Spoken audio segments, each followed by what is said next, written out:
Muaji dhjetor është vendimtar për fatin evropian të shqiptarëve, ndërkohë sipas kryetarit të Partisë Demokratike Lulzim Basha, qeveria është përgjegjëse për rritjen e skepticizmit të vendeve të Bashkimit Evropian. Shteti ligjor, demokracia, ku për fat keq, testi i parë i kësaj majorancë u njollos nga zgjedhjet e Korçës dhe shitblerja e votës në Korçë. Qëndrimi karshi administratës publike, si dhe një sër aktesh, si ligjore apo nënligjore, ashtu dhe veprime në terren, padyshim që janë parë me shqetësim të madh nga të gjithë vendet e Bashkimit Evropian.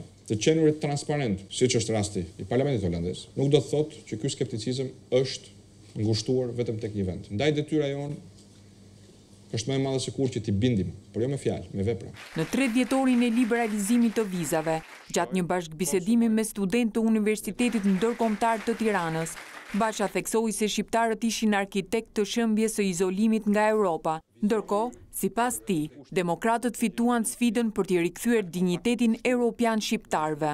Pra shumë më shumë se sa lobimi apo shitja e produktit shqiptar në kancelaritë europiane, ka rëndësi cilësia e proceseve të brendshme. Tek cilësia e shtetit ligjor, më e rëndësishme është konsolidimi i këtyre vlerave, të cilat, për fat keq, në këto 3 muaj të parë të qeverisë së Majt, nuk ka njohur progres, ka njohur stagnacion dhe në disa raste regres. Ka njohur regres të dokumentuar dhe të konstatuar edhe nga partnerët tanë europian dhe amerikan. Dhe kjo është për të shqetësuar.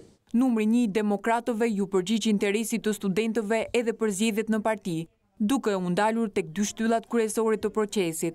Ndërkohë, sa i takon padisë ngritur ndaj ish-ministrit Arben Imami, Basha tha se Partia Demokratike është e hapur nga çdo akuzë, me kushtin që të jetë dokumentuar.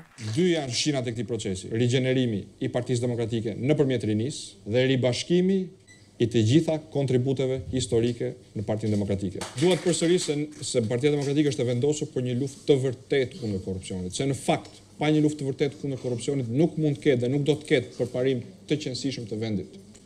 Por se